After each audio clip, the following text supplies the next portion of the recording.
Yo, brother, lama gak ketemu. Mari kita ngopi lagi sambil melanjutkan cerita yang sudah tertunda lama ini. Siang itu ada Yasuda yang sedang berkumpul dengan beberapa orang di halaman sekolah. Dia menghitung jumlah orang yang hadir. Ditambah trio Ibisuka, totalnya ada 49 orang. Hiromi ngomong, kalau ada yang tidak siap mendingan mundur sekarang, karena mereka akan menghadapi lawan berbahaya. Dan semua yang di situ langsung kaget pas Honjo bilang mereka akan melawan armamen.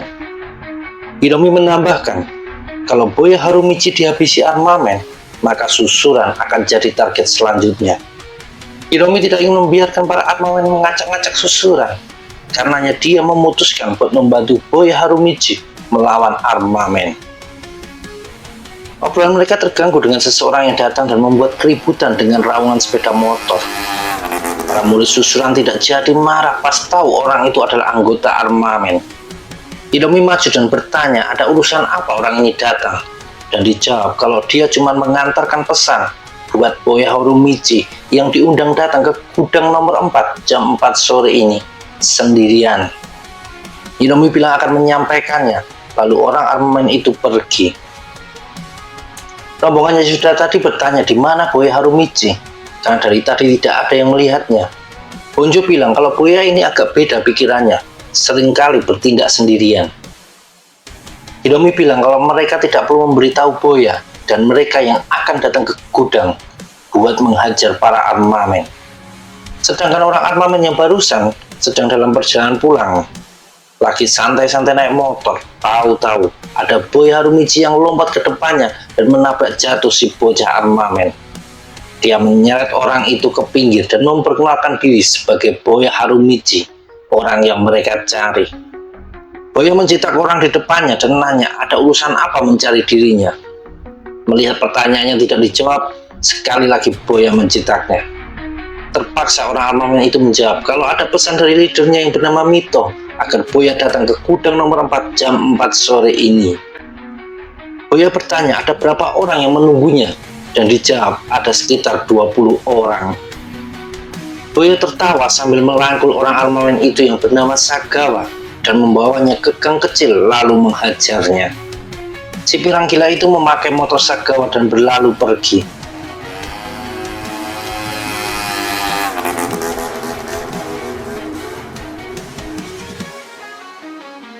Di gudang nomor 4 sudah ada banyak orang armamen yang kumpul.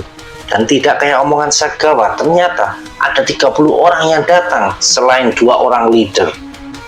Mito ngomong kalau tidak mungkin Boya akan datang.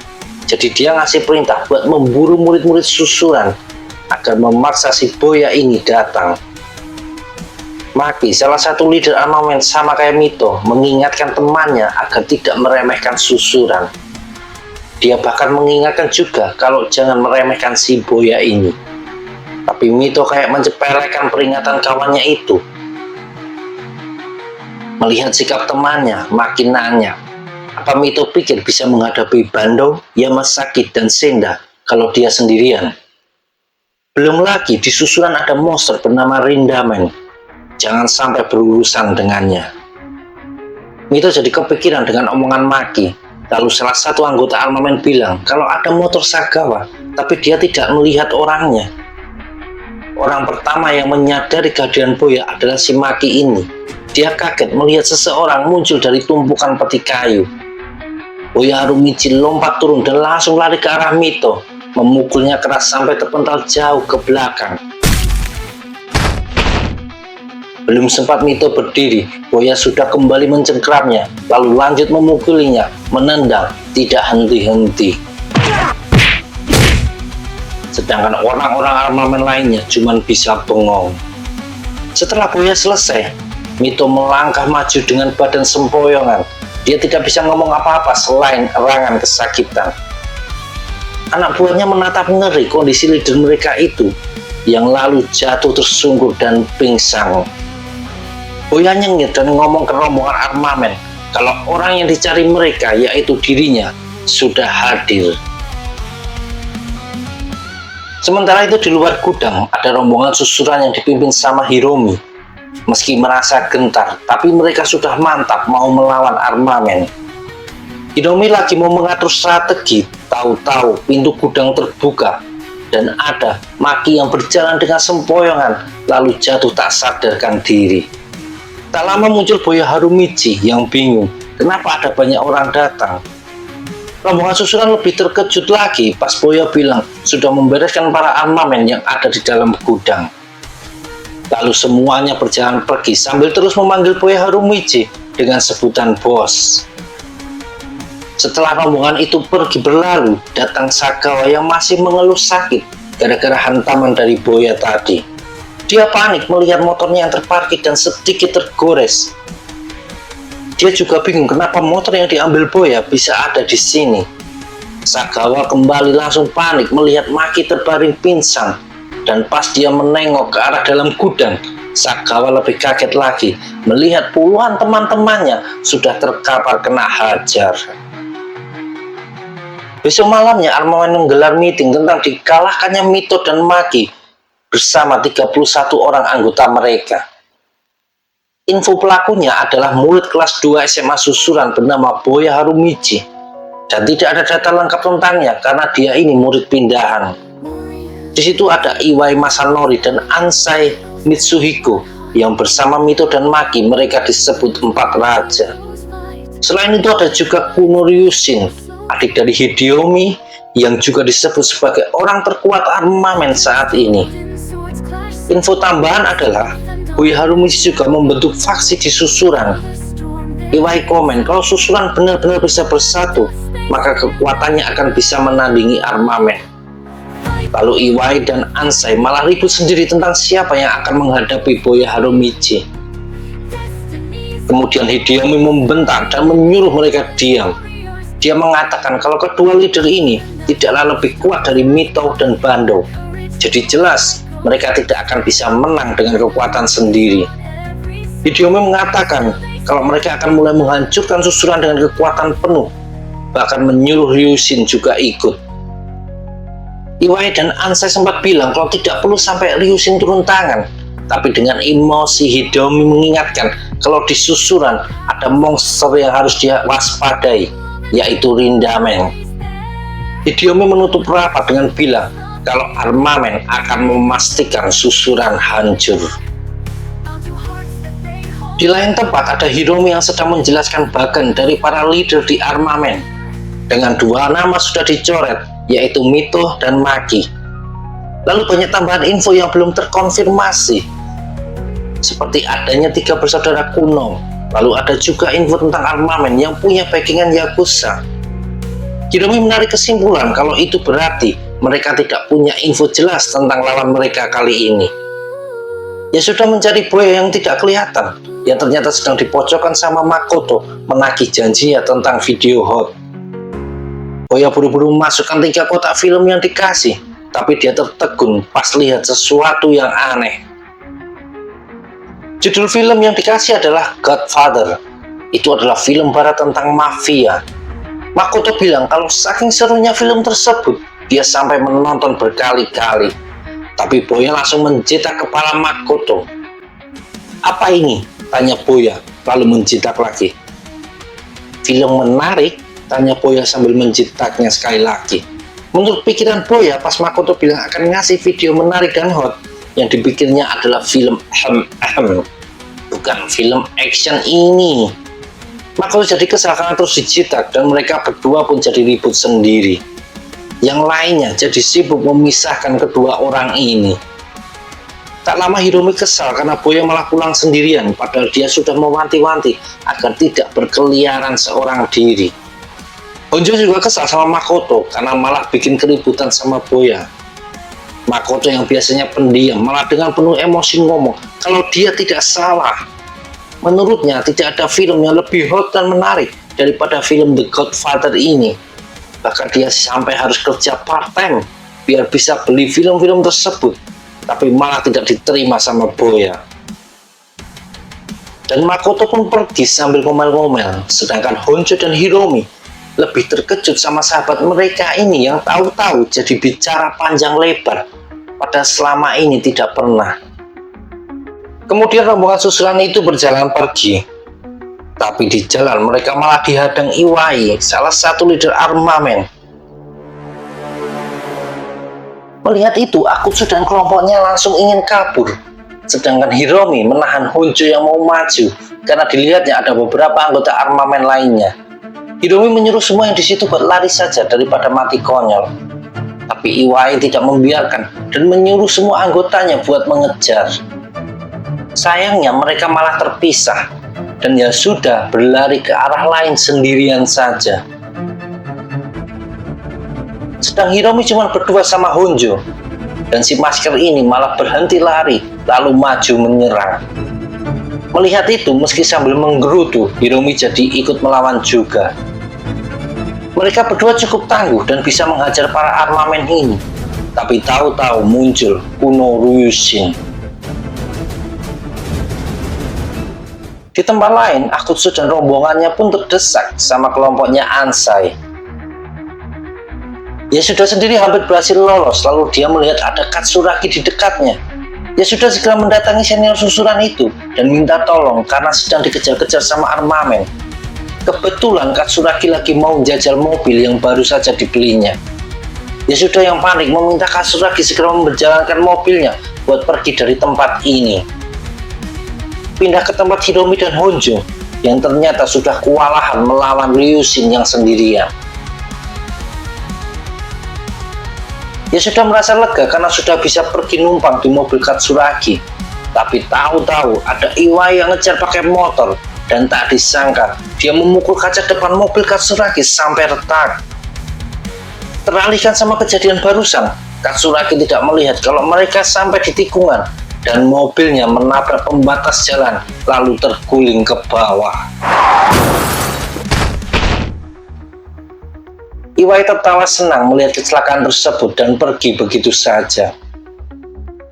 Yasuda bisa keluar dari mobil yang terguling dan cuma cedera ringan, tapi dia langsung panik melihat Katsuragi yang pingsan dengan muka berdarah. Begitupun Hiromi dan Honjo yang akhirnya tergeletak tak berdaya dihajar sama Ryushin.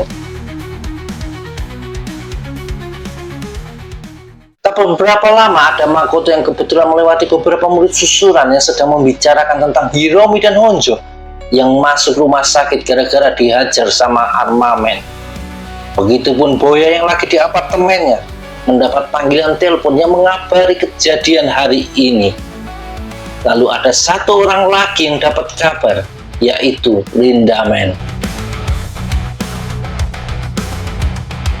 Perburuan oleh TFOA terus berlanjut, dipimpin 3 orang, Ryushin, Iwai, dan Ansai. Banyak murid susuran yang tumbang dihajar para armamen, dan itu bikin murid susuran lainnya jadi khawatir. Mereka awalnya berpikir faksi Harumichi akan segera hancur oleh armamen. Tapi ada juga yang berpikir kalau hal itu belum tentu, karena sang bos Boya Harumichi belum tumbang. Sementara itu di rumah sakit ada Yasuda yang masih menemani Katsuragi dirawat karena kecelakaan sebelumnya. Tahu-tahu dia dikagetkan sama kedatangan Lindaman. Apa kau yang bersama Katsuragi saat kecelakaan? Iya, jawab Yasuda sambil gemetaran. Siapa? Yasuda, anak kelas 1 susuran. Muka Lindaman langsung kesal. Bukan kau, tapi orang yang menyerang kalian, kata Lindaman. Lalu nama Iwai armamen pun disebut sama Yasuda. Setelah memastikan pelakunya, Lindaman berjalan pergi sambil menunjuk kalau hidung Yasuda keluar ingusnya. Yang diajak ngomong sudah melorot di lantai saking tegangnya. Di luar rumah sakit, sisa orang yang kemarin bergabung dengan Yasuda mengingatkan Yasuda agar tidak ke sekolahan dulu, karena bisa saja ketemu sama para armamen. Tapi Yasuda bilang kalau dia yakin satu-satunya cara melawan armamen adalah dengan susuran bersatu. Jadi dia akan ke sekolah dan meminta bantuan semua orang. Di lain tempat ada Boya Harumichi yang sedang berjalan santai. Lalu dia menengok ke belakang dan di situ ada Makoto yang mengikutinya dari tadi. Meski Boya menyuruhnya pergi, tapi Makoto diam saja tak menjawab. Bikin kesal. Baru pas dikatai idiot, baru Makoto bilang kalau dia juga tidak mau bersama Boya. Tapi ini permintaan Hiromi dan Honjo. Aku juga ingin membalas para keparat yang mencelakai Hiromi dan Honjo. Tapi kita tidak boleh sembrono. Tapi Boya Harumichi malah sudah berjalan menjauh. Makoto menarik tangan Boya dan bilang kalau mereka sudah ada di wilayahnya armamen. Dan dijawab kalau Boya juga tahu tentang hal itu. Langsung Makoto merasa kalau Boya sengaja mendatangi armamen sendirian. Baru Makoto ingin mendebat, tahu-tahu ada seseorang yang memanggil. Dan itu adalah Sagawa, orang armamen yang kemarin Boya ambil motornya. Bahkan Makoto emosi pas dengan orang di depannya adalah anggota armamen. Tapi Sagawa bilang kalau dia sudah keluar dari armamen. Karena bagi orang yang melakukan kesalahan sepertinya kemarin, pasti ada hukuman berat yang menunggu. Jadi dia ingin pergi keluar kota dan butuh kunci motor yang masih dibawa sama Boya. Sebelum mengembalikan kunci motor Sagawa, Boya Harumichi cari info dulu tentang armamen dari si Sagawa ini. Orang itu ngasih tahu tempat berkumpulnya armamen, tapi dia mengingatkan Boya kalau semua anggotanya ngumpul akan ada lebih dari 200 orang. Boya berpikir akan ada ketua armamen di situ, tapi Sagawa jawab kalau si ketua tidak akan muncul. Tapi orang terkuat di armamen yang ditanyakan sama Boya, yaitu Kuno Ryushin, pasti ada di sana. Mendengar Ryushin ini seimbang sama Rindamen, Boya jadi tambah semangat ingin segera menemui orang bernama Ryushin ini. Boya Harumichi segera berjalan pergi dan melemparkan kunci motor Sagawa, tapi langsung ditangkap sama Makoto. Dia menyuruh Sagawa pergi ke susuran dan menyampaikan sebuah pesan ke Yasuda. Tadinya Sagawa mau menolak, tapi setelah sadar kunci motornya di tangan Makoto, akhirnya dia mau nurut. Boya dan Makoto pun berjalan bersama menuju tempat berkumpulnya armamen. Di perjalanan itu, Makoto heran melihat Boya yang tetap santai dan tenang, padahal mereka akan menghadapi lawan yang jumlahnya ratusan. Bahkan Makoto jadi merasa kalau bersama Boya, tidak ada yang mustahil mereka lakukan. Di susuran, Yasuda yang sudah menerima pesan Makoto langsung bergegas menjalankan rencananya. Rupanya dia melakukan ajakan lewat broadcasting sekolah. Dia sudah ngomong kalau armamen gak cuma menarget faksi Harumichi, tapi juga secara random menyerang murid susuran. Dia sudah ngasih tahu lokasi di mana Boya dan Makoto pergi. Dia juga ngomong susuran akan jadi sampah kalau mengabaikan dua teman mereka itu. Sementara di tempat yang dimaksud emang sudah berkumpul banyak orang armamen. Meski mungkin tidak sampai 200, tapi tetap saja jumlahnya terlalu banyak untuk dihadapi sama dua orang saja. Di situ para leader armamen sedang saling menyombongkan keberhasilan mereka memburu para murid susuran. Lalu datang Makoto yang berjalan mendekat. Dan di atas tembok lapangan ada Boya Harumichi yang tersenyum santai. Dan kemudian melompat turun ke lapangan. Tanpa takut dia berteriak, "Aku Boya Harumichi." Seketika semua armamen langsung marah karena merasa diremehkan sama orang yang mereka cari ini. Tapi Ryushin maju ke depan dan jelas dia menantang Boya Harumichi duel 1 lawan 1. Boya sudah bersiap dengan serangan Ryushin, tapi tak disangka malah dia melangsek ke arah Makoto, memukul Makoto dan menendang sampai Makoto terkapar di tanah dalam sekejap. Boya Harumichi marah dan melayangkan tinju, tapi Ryushin menangkap tangan Boya. "Aku akan menghajarmu," ancam Ryushin. Boya mencengkram keras jaket Ryushin. "Coba saja kalau bisa, bangsat." Legends told in swords clash sound, strength and honor now unbound.